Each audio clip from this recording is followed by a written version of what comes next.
ರಾಜ್ಯವೇ ಬೆಚ್ಚಿ ಬಿದ್ದಿತ್ತು. ಬಳ್ಳಾರಿಯಲ್ಲಿ ಬಾಣಂತಿಯರ ಸರಣಿ ಸಾವಿಗೆ ಸಂಬಂಧಪಟ್ಟಂತೆ ಈ ಸುದ್ದಿಯನ್ನು ಮೀರಿಸುವಂತಹ ಮತ್ತೊಂದು ಆಘಾತಕಾರಿ ವಿಚಾರ ಹಾಗೂ ಇಡೀ ಆರೋಗ್ಯ ಇಲಾಖೆಯನ್ನ ಪ್ರಶ್ನೆ ಮಾಡುವಂತಹ ವಿಚಾರಕ್ಕೆ ಸಂಬಂಧಪಟ್ಟಂತಹ ಬಿಗ್ಗೆಸ್ಟ್ ಎಕ್ಸ್ಕ್ಲೂಸಿವ್ ಡೀಟೇಲ್ಸ್ ಅನ್ನ ನಿಮ್ಮ ಪಬ್ಲಿಕ್ ಟಿವಿ ಕೊಡ್ತಾ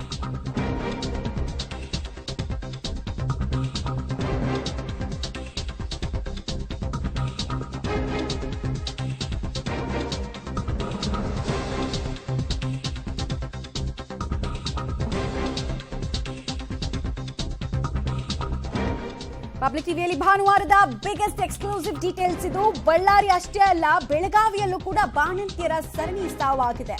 ಬಳ್ಳಾರಿಯಲ್ಲಿ 6 ಜನ ಬಾಣಂತಿಯರು ಮೃತಪಟ್ಟಿದ್ರು. ಬೆಳಗಾವಿ ಜಿಲ್ಲೆಯಲ್ಲಿ 6 ತಿಂಗಳಲ್ಲಿ 29 ಬಾಣಂತಿಯರ ಸಾವಾಗಿದೆ. 29 ಡಬಲ್ ಡಿಜಿಟ್ ನಲ್ಲಿ ಸಾವಾಗಿದೆ. ಏಪ್ರಿಲ್ನಿಂದ ಅಕ್ಟೋಬರ್ನ ಆ ಟೈಮ್ ಸ್ಪ್ಯಾನ್ ನಲ್ಲಿ ಟೋಟಲ್ ಆಗಿ 29 ಜನ ಬಾಣಂತಿಯರು ವಿವಿಧ ಕಾರಣಕ್ಕೋಸ್ಕರ ಉಸಿರು ಚೆಲ್ಲಿದ್ದಾರೆ. ಚಿಕಿತ್ಸೆ ಸಿಗದೆ, ಸಕಾಲಕ್ಕೆ ಚಿಕಿತ್ಸೆ ಸಿಕ್ಕಿಲ್ಲ ಅವ್ರಿಗೆ.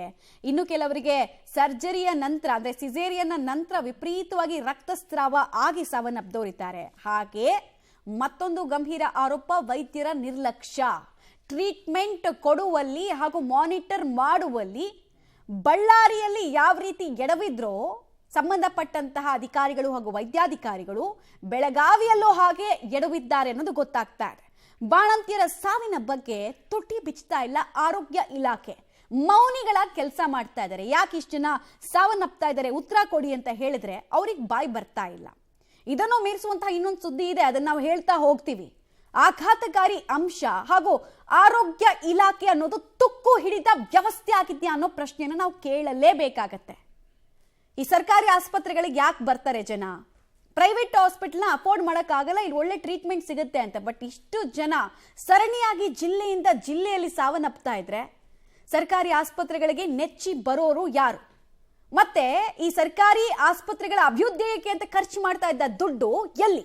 ಇದ್ರ ಜೊತೆಗೆ ಬೆಳಗಾವಿ ಜಿಲ್ಲೆಯಲ್ಲಿ ಅತಿ ಹೆಚ್ಚು ಶಿಶುಗಳ ಸಾವಾಗಿದೆ ಅನ್ನುವಂತಹ ಆಘಾತಕಾರಿ ವಿಚಾರ ಕೂಡ ಗೊತ್ತಾಗ್ತಾ ಇದೆ.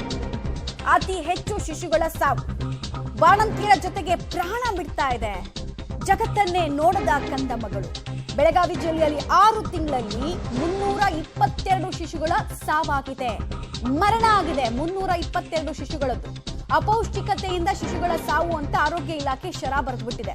ಪ್ರತಿ ತಿಂಗಳು 45ರಿಂದ 52 ಸರಾಸರಿಯಲ್ಲಿ ಶಿಶುಗಳು ಸಾವನ್ನಪ್ತಾ ಇರೋದು. ನ್ಯೂ ಬಾರ್ನ್ ಬೇಬೀಸು 45ರಿಂದ 52 ಡೇಂಜರಸ್ ನಂಬರ್. ಇದು ಬಹಳ ಡೇಂಜರಸ್ ನಂಬರ್ ಇದು. ಬೆಳಗಾವಿಯ ಬಿಮ್ಸ್ ಆಸ್ಪತ್ರೆ ಒಂದರಲ್ಲೇ 172 ಶಿಶುಗಳ ಸಾವಾಗಿದೆ. ನನಗೆ ಪ್ರಶ್ನೆ ಬರೋದು, ಇಲ್ಲಿ ಅನೇಕ ಯೋಜನೆಗಳನ್ನ ಅಪೌಷ್ಟಿಕತೆ ನಿವಾರಣೆಗಾಗಿ ಗರ್ಭಿಣಿಯರಿಗೆ ಕೊಡ್ಲಾಗ್ತಾ ಇತ್ತು, ಎಲ್ಲಿ ಕೊಟ್ಟಿದ್ದಾರೆ ಹಾಗಾದ್ರೆ? ಬೆಳಗಾವಿ ನಗರ ಮತ್ತು ಜಿಲ್ಲೆಯಲ್ಲಿ ದಿನದಿಂದ ದಿನಕ್ಕೆ ಕ್ಷಣದಿನಕ್ಷತೆ ಶಿಶುಗಳ ಮರಣ ಹೆಚ್ಚಾಗ್ತಾ ಇರುವಂಥದ್ದು. ಕೇವಲ 6 ತಿಂಗಳಲ್ಲಿ 200ಕ್ಕೂ 300ಕ್ಕೂ ಹೆಚ್ಚು ಶಿಶುಗಳ ಮರಣ ಆಗಿರುವಂಥದ್ದು.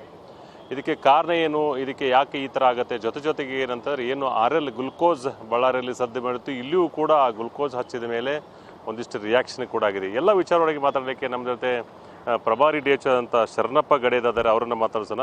ಸರ್, ಏನು ಈ ಶಿಶುಗಳ ಮರಣ ಯಾವ ಥರ ಆಗಿದೆ?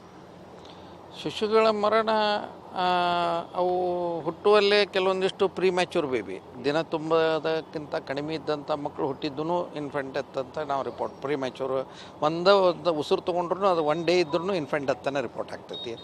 ಕೆಲವೊಂದಿಷ್ಟು ಲೋ ಬರ್ತ್ ವೇಟ್ ಬೇಬಿ ಇರ್ತಾವೆ, ಕಡಿಮೆ ತೂಕ, 1000 ಗ್ರಾಮ್ದೊಳಗಿದ್ದಂಥ ಮಕ್ಕಳಿಗೂ ಹೈಪೋಥರ್ಮಿಯಾ ಮತ್ತು ಅದಕ್ಕೆ ಸೆಪ್ಟಿಸೆಮಿ ಆಗುವಂಥ ಚಾನ್ಸಸ್ ಭಾಳ ಇರ್ತೈತಿ. ಯಾಕಂದ್ರೆ ಆರ್ಗನ್ಗಳು ಬೆಳೆದಿರಂಗಿಲ್ಲ, ಲಂಗು ಬೆಳೆದಿರಂಗಿಲ್ಲ. ಅಂಥ ಟೈಮ್ದಾಗ ಅಂಥ ಮಕ್ಕಳನ್ನ ಕರೆಕ್ಟಾಗಿ ನಾವು ಮಾನಿಟರ್ ಮಾಡಿದ್ರೂ ಕೆಲವೊಂದಿಷ್ಟು ಮರಣಗಳು ಆಗ್ತಾವೆ. ಎಷ್ಟು ಶಿಶುಗಳ ಮರಣ ಆಗಿದೆ ಮತ್ತು ಎಷ್ಟು ತಾಯಂದಿರ ಅಂದರೆ ಏನು ಡೆಲಿವರಿ ಆದಂಥ ತಾಯಂದಿರ ಮರಣ ಆಗಿರುವಂಥದ್ದು ಈ ಒಂದು 6 ತಿಂಗಳಲ್ಲಿ?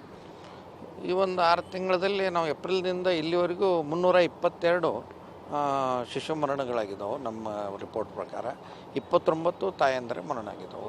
10 ತಾಲೂಕು ಸರ್.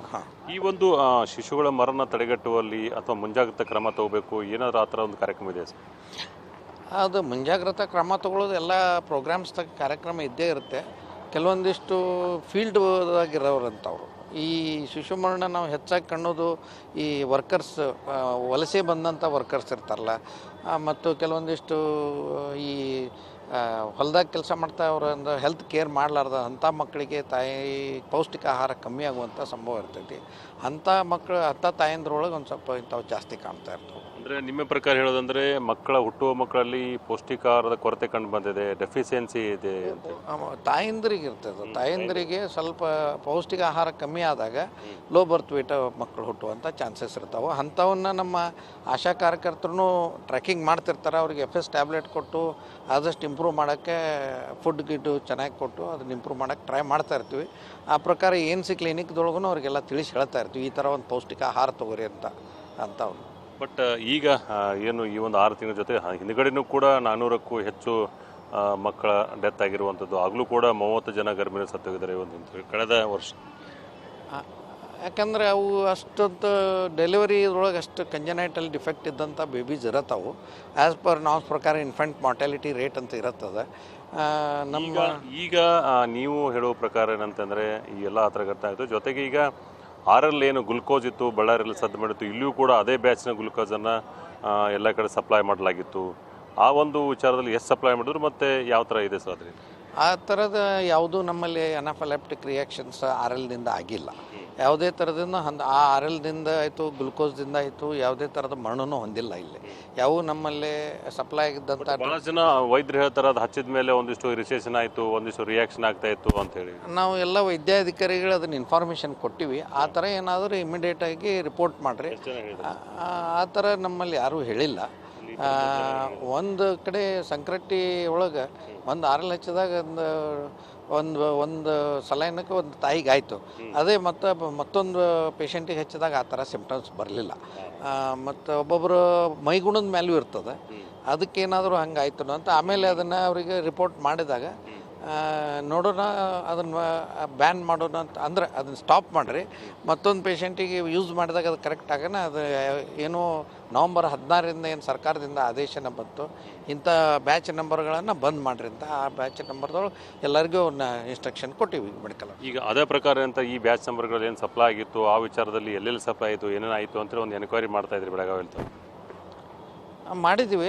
ಎಲ್ಲೆಲ್ಲಿ ಎಲ್ಲ ಕಡೆ ಸಪ್ಲೈ ಆಗಿದ್ದ ಏನು ಆ ಬ್ಯಾಚ್ ನಂಬರದ್ದು ಬಂದಿದ್ದು ಅವನ್ನ ಸ್ಟಾಪ್ ಮಾಡಿ ಅವ್ನು ಹೊಳ್ಳಿ ನಮ್ಮದು ವ್ಯಾಕ್ಸಿನ್ ಇದರಿಂದ ವೇರ್ಹೌಸ್ದಿಂದ ಡ್ರಗ್ ಸಪ್ಲೈ ಮಾಡೋಕ್ಕೆ ಹೋದಾಗ ಅವ್ನು ವಾಪಸ್ ತೊಗೊಂಡು ವೇರ್ಹೌಸಿಗೆ ತರ್ತಾ ಇದ್ವಿ. ಏನು ರಿಯಾಕ್ಷನ್ ಇದೆ ಅದು ಕೂಡ ಎನ್ಕ್ವೈರಿ ಮಾಡ್ತಾ ಇದ್ದೀವಿ. ಟೆಸ್ಟಿಗೆ ಹೋಗಿದೆ, ಅವೆಲ್ಲ ಸ್ಯಾಂಪಲ್ ಟೆಸ್ಟಿಗೆ ಹೋಗಿದೆ.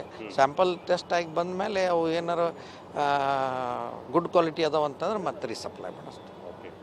ಒಟ್ಟಾರೆ ಈ ಶಿಶುಗಳ ಮರಣ ಇರೋದು, ತಾಯಂದಿರ ಮರಣ ಇರೋದು ಬೆಳಗಾವಿ ನಗರ ಜಿಲ್ಲೆಯಲ್ಲಿ ಜಾಸ್ತಿ ಆಗ್ತಾ ಇರುವಂಥದ್ದು ಇಲ್ಲ. ಹಂಗೆ ನಮ್ಮ ಸ್ಟೇಟ್ ಎವರೇಜ್ಗಿಂತ ಕಮ್ಮಿನೇ ಇದ್ದೀವಿ ನಾವು. ಎಷ್ಟು 1 ಲಕ್ಷ ಡೆಲಿವರಿಗೆ 69 ಮ್ಯಾಟ್ರನಲ್ ಮಾರ್ಟಾಲಿಟಿ ರೇಟ್ ಇದೆ. ಅದಕ್ಕಿಂತ ಕಮ್ಮಿನೇ ಇದ್ದೀವಿ ನಾವು ನಮ್ಮಲ್ಲಿ. ಆ ಥರ ಕೂಡ ಈಗ ಇದನ್ನು ಭಾಳ ಸದ್ದು ಮಾಡ್ತಾ ಇದೆ, ಈ ಥರ ಆಗ್ತಾ ಇದೆ ಹಾಗೆ ಅಂತೇಳಿ ಮುಂಜಾಗ್ರತಾ ಕ್ರಮ ಎಲ್ಲ ಮಾಹಿತಿಯನ್ನು ಕೂಡ ಕೊಟ್ಟಿದ್ದಾರೆ. ಆಶಾ ಕಾರ್ಯಕರ್ತರ ಜೊತೆ ಮೀಟಿಂಗ್ ಮಾಡೋದಾಗಲಿ, ತಮ್ಮ ANMಗಳ ಮೀಟಿಂಗ್ಗಳನ್ನು ಮಾಡ್ತಾಯಿದ್ದೀವಿ. ಮೀಟಿಂಗ್ದಾಗ ನಾವು ದರ ಮೀಟಿಂಗ್ದಾಗೂ ಒಂದೊಂದು ANC ಟ್ರ್ಯಾಕಿಂಗ್ದೊಳಗೆ ಎಲ್ಲ ಸಿಸ್ಟಮೆಟಿಕ್ಕಾಗಿ ಹೇಳ್ತಾ ಇರ್ತೀವಿ. ಯಾವುದೇ ಥರದ್ದು ಒಂದು ಹೈ ರಿಸ್ಕ್ ಮದರ್ ಇದ್ರಪ್ಪ ಅಂತಂತಂದ್ರೆ ಅವ್ರನ್ನ ಡೆಲಿವರಿ ಮ್ಯಾಪಿಂಗ್ ಮಾಡ್ತೀವಿ. ಅವರು ಒಂದು ಟರ್ಷರಿ ಕೇರ್ ಸೆಂಟ್ರಕ್ಕೆ ಯಾವ ಹೈ ರಿಸ್ಕ್ ಇದ್ದಂಥವು, ಕೆಲವೊಂದಿಷ್ಟು BP ಹೆಚ್ಚಿದ್ದಂಥವಾಗಲಿ, ಅನೆಮಿಕ್ ಇದ್ದಂಥವಾಗಲಿ, ಕೆಲವೊಂದಿಷ್ಟು ಟ್ವಿನ್ ಮಕ್ಕಳು ಇದ್ದಂಥವಾಗಲಿ, ಎಲ್ಡರ್ಲಿ ಪ್ರೈಮಿ ಇದ್ದಂಥವಾಗಲಿ, ಇಂಥವರೆಲ್ಲ ಒಂದು ಸ್ವಲ್ಪ ಹೈ ರಿಸ್ಕ್ದಾಗ ಬರ್ತಾರೆ. ಅಂಥವು ಟೋಟಲ್ 18 ಹೈ ರಿಸ್ಕ್ ಕೇಸಸ್ ಇರ್ತಾವೆ.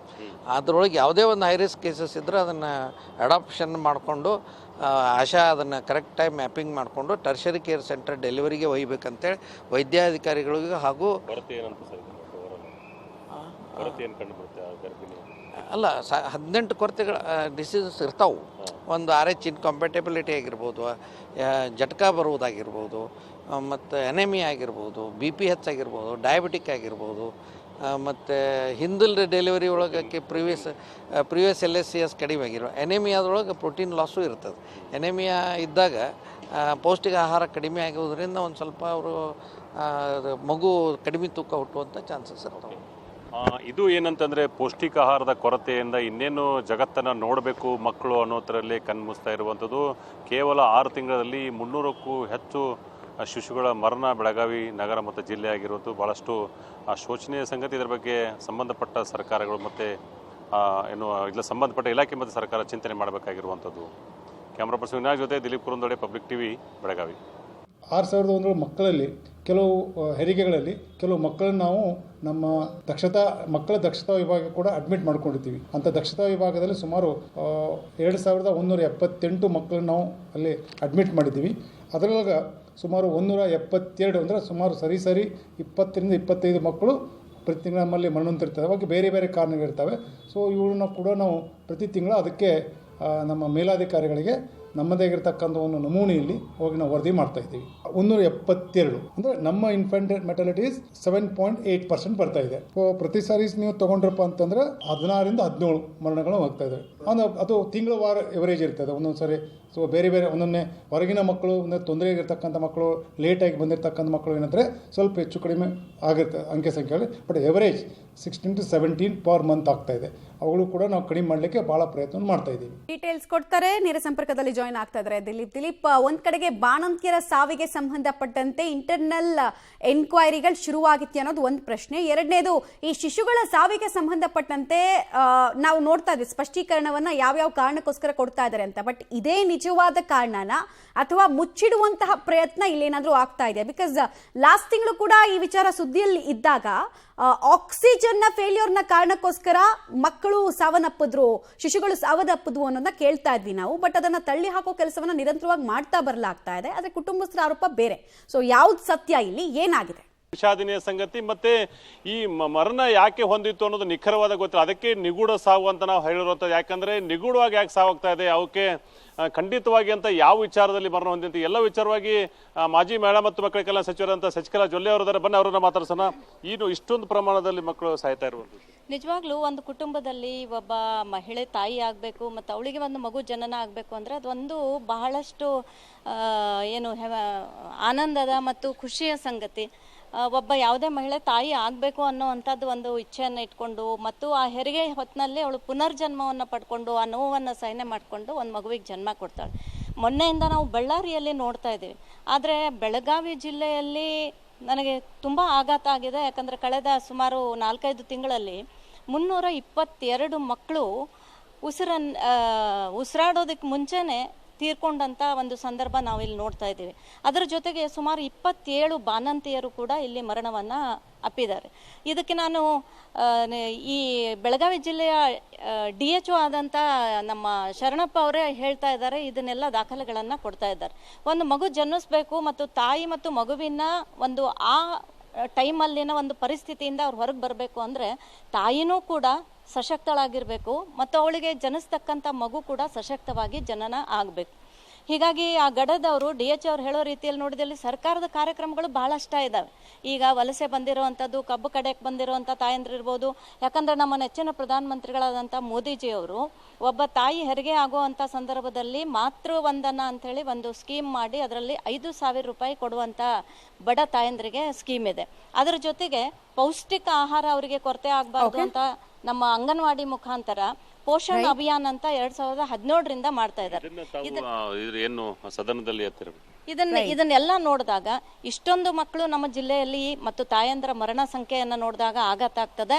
ಇವತ್ತು ಬೆಳಗಾವಿಯಲ್ಲಿ ನಮ್ಮ 2ನೇ ರಾಜಧಾನಿ ಬೆಳಗಾವಿಯಲ್ಲಿ ನಾಳೆಯಿಂದ ಸದನ ಪ್ರಾರಂಭ ಆಗ್ತದೆ. ಈ ವಿಷಯವನ್ನು ತಗೊಂಡು ಸದನದಲ್ಲೂ ಕೂಡ ಇದನ್ನು ಪ್ರಸ್ತಾವನೆ ಮಾಡಿ ಇಂಥ ಸರ್ಕಾರ ಮತ್ತು ಸರ್ಕಾರದ ಜನಪ್ರತಿನಿಧಿಗಳು ಎಚ್ಚೆತ್ಕೋಬೇಕು ಮತ್ತು ಜನರನ್ನ ರಕ್ಷಣೆ ಮಾಡಬೇಕು, ಆ ಹಸುಗೂಸುಗಳನ್ನು ರಕ್ಷಣೆ ಮಾಡಬೇಕು ಅನ್ನುವಂಥ ಒಂದು ಪಾಯಿಂಟನ್ನು ಅಲ್ಲಿ ನಾನು ರೈಸ್ ಮಾಡ್ತೀನಿ. ಓಕೆ, ಇದು ವಿಚಾರ ಅಂತಂದ್ರೆ ನಾವು ಸದನದಲ್ಲಿ ಕೂಡ ಇದನ್ನು ಚರ್ಚೆ ಮಾಡ್ತೀವಿ ಅಂತ ಹೇಳ್ತಾ ಇರುವಂಥದ್ದು. ಮಮತಾ, ಧನ್ಯವಾದ ತಮ್ಮೆಲ್ಲ ಮಾಹಿತಿಗಾಗಿ.